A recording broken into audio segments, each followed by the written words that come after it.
महाराज जी हमारे गोविंद दास जी 500 वर्ष पहले श्री गिरिराज जी में हुए और इनके साथ ठाकुर जी खेलते थे।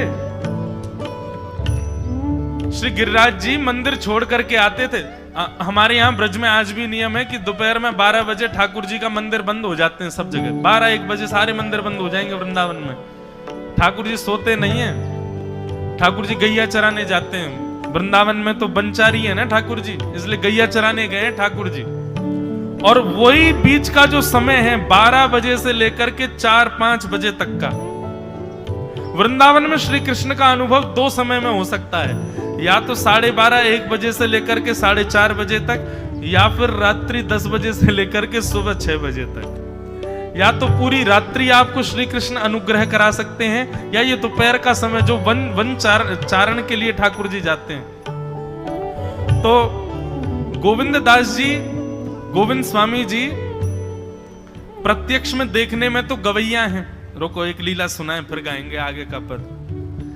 वो देखने में कौन है? बोले कि मंदिर में जाते हैं ठाकुर जी को पद सुनाते हैं, लेकिन उनकी अंतरंग इशारे चलते थे ठाकुर जी के साथ। जैसे ही गोविंद दास जी पद गाते थे, गुसाई जी श्रृंगार करते थे ठाकुर जी का, गोविंद दास जी पीछे खड़े खड़े पद गाते थे।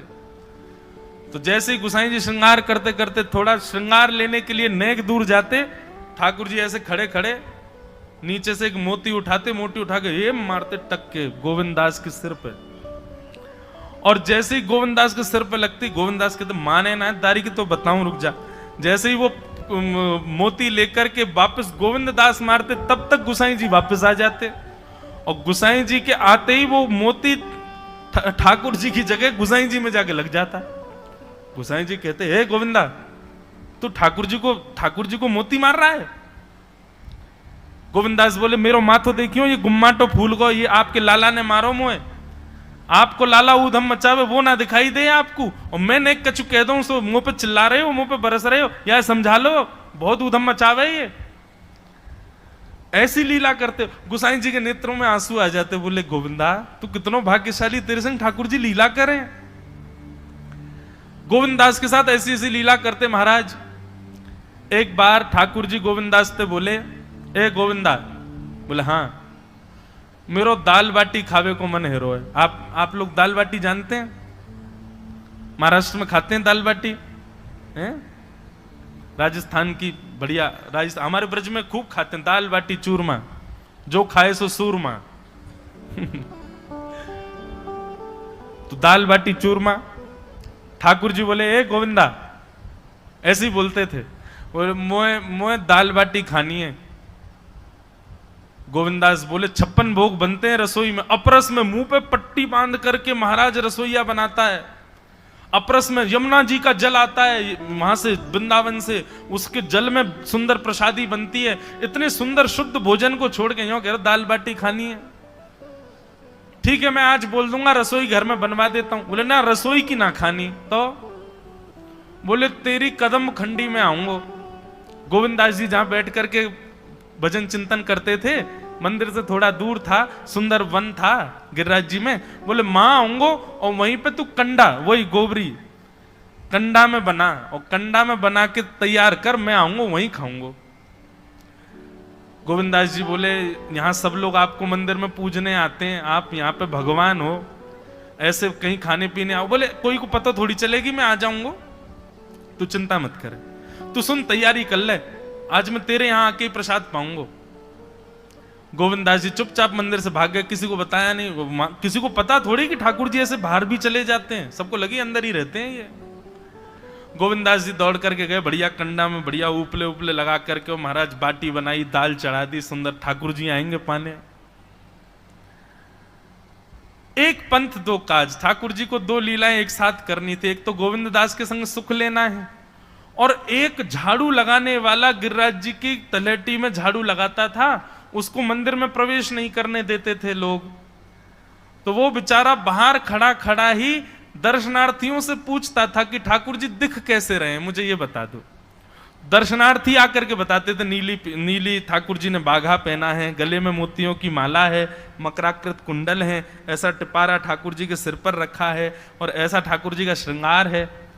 तो वो बाहर खड़ा खड़ा नेत्र बंद करके सुन सुन करके ही अपने चित्त में एक झांकी बना लेता था और मन में सोचता था ऐसे दिख रहे होंगे ठाकुर जी।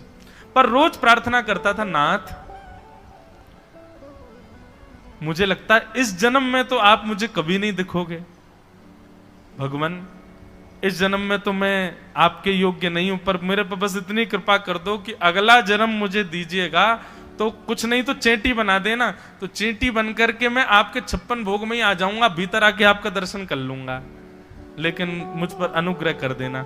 ठाकुर जी उसके इस भाव से इतने रीझ गए। गोविंद दास को बोला था कि दाल बाटी खाने आएंगे, अब मंदिर बंद करके सब तो चले गए वहां से, सब लोग भोजनालय में भोजन प्रसाद पाने लगे। ठाकुर जी मंदिर से निकले अचक करके बाहर, गिरिराज पर्वत के ऊपर विराजते थे। जैसे ही बाहर निकल करके आए तो गिरिराज पर्वत के नीचे ही वही झाड़ू लगाने वाला उन नेत्रों से आंसू बह रहे थे। ठाकुर जी का चिंतन कर रहा था, आज ठाकुर जी ऐसे दिख रहे हैं, आज नीली पोशाक पहनी है, सिर पर चांदी का मुकुट पहना है, ठाकुर जी ने आज गुलाब का इत्र लगाया है, ठाकुर जी के ऐसे ऐसे मकराकृत ठाकुर जी के कटाक्ष, वो सब चिंतन कर रहा था। ठाकुर जी नीचे उतर करके जाने लगे, इतने में ही ठाकुर जी ने लीला करी और जोर जोर से ठाकुर जी चिल्लाने लगे, अरे जल्दी ते आइयो, देखियो मेरे पाम में कांटो लग गयो, अरे जल्दी ते कोई आओ या कांटे को निकारो, मुझको तो बहुत दर्द है रो है, अरे भैया जल्दी आओ जल्दी आओ। अब ये स्वर जैसे ही सुना उस झाड़ू लगाने वाले ने, उसके नेत्र खुल गए। उसने देखा, बोले कि ये स्वर कहां से आ रहा है। उसने जैसे ही नेत्र उठा करके ऊपर देखा तो नीला बाघा पहना है, मोतियों की माला पहनी है, मकराकृत कुंडल पहना है, चांदी का मुकुट चमक रहा है मस्तिष्क पर, ठाकुर जी के केश घुंघराले लहरा रहे हैं और ठाकुर जी अपना एक पाम हाथ में पकड़ करके और एक पैर पर लंगड़ी जैसे खेलते हैं ऐसे ठाकुर जी कूद रहे हैं यहां से वहां। नीचे से झाड़ू लगाने वाले लिखे, अरे ऐसा पुरुष तो मैंने जीवन में कभी नहीं देखा, ये कैसा पुरुष है। नीचे से ही ठाकुर जी को देखने लगा। अब स्वरूप उसको पता था तो उसने कही ये जरूर ठाकुर जी होंगे, वहीं से प्रणाम करें। ठाकुर जी बोले प्रणाम कर रहा हूं, दारी के जल्दी ऊपर आ, कांटो लगो मेरे पाम में या को निकार। बोलने लगा, बोले मैं ऊपर नहीं आ सकता, गुसाई जी मारेंगे, सब लोग डांटेंगे मुझे। अरे नहीं गुसाई जी ऐसा कुछ ना कहें, ये सब तो बाहर के लोगों ने नियम बना दिए, मैं तो सबसे मिलूं, तू आजा जल्दी ऊपर। जैसे ही ऊपर गया, ज्यों-ज्यों ठाकुर जी के समीप जाए त्यों-त्यों उसके नेत्र सजल होते जाएं। ठाकुर जी के बिल्कुल समीप पहुंच गया। भगवान बोले, देख काई को रो भैया, जल्दी कर, मेरे पाम में कांटो लगो या को निकार। जिन चरण कमलों के स्पर्श के लिए सदा लक्ष्मी लालायित रहती है, ठाकुर जी ने उसकी गोद में अनायास अपने चरण रख दिए। बोले जल्दी कांटो निकार, कांटो लग गो मेरे पाम में। अब वो ठाकुर जी के सुंदर तलवों को अपने हाथ से ऐसे देख रहा है, ढूंढ रहा है कहां कांटा लगा है, कहीं उसको कांटा मिल गया। अब इतने कोमल चरण ठाकुर जी के, उसके नेत्रों से आंसू भी गिरते जा रहे हैं, भाव विह्वल होता जा रहा है। मेरे सौभाग्य की सराहना, ठाकुर जी के इतने समीप। कांटा निकालने के लिए बार बार अपने अंगूठे से खींचे लेकिन कांटा नहीं निकले। ठाकुर जी बोले, अरे जे हाथ पे ना निकलेगो। उसने पूछा कैसे निकलेगा? बोले अरे मेरो पाम पकड़ के अपने मुंह के पास ले जा और दांतन से निकाल, तब निकलेगा ये। आहा, कितनी कृपा की ठाकुर जी। कृपा की न होती जो आदत तुम्हारी, तो सूनी ही रहती अदालत तुम्हारी। जो दीनों के दिल में जगह तुम न पाते, तो किस दिल में होती हिफाजत तुम्हारी। कृपा की न होती जो आदत तुम्हारी, तो सूनी ही रहती अदालत तुम्हारी।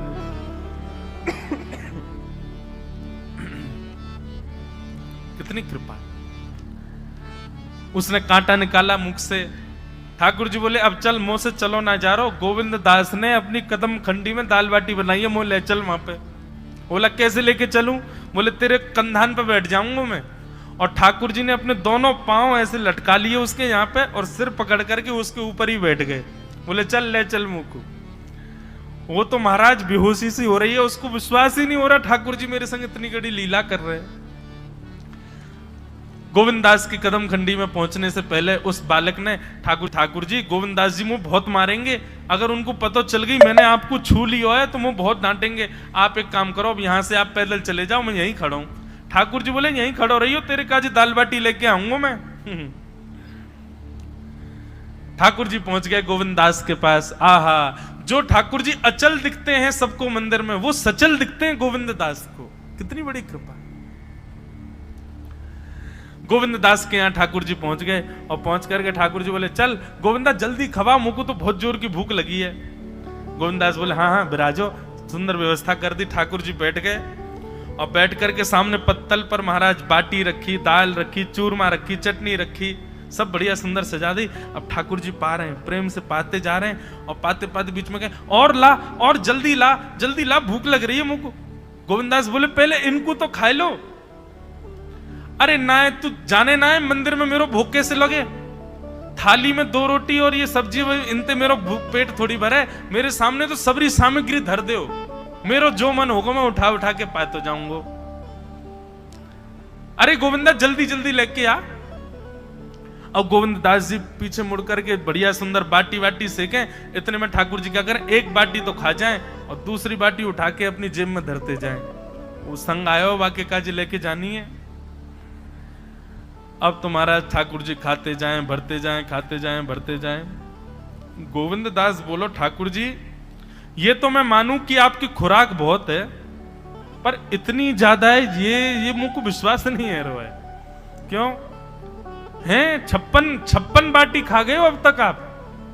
अरे कोई तुक ना है, पेट है कि समुद्र है, कुआं है, कहा है आपको? ठाकुर जी बोले अच्छा दारी के ऐसे बोले, चलो जाऊंगा मैं। अरे नहीं जय आप तो पाओ। ठाकुर जी तो जेब में भरते जा रहे थे।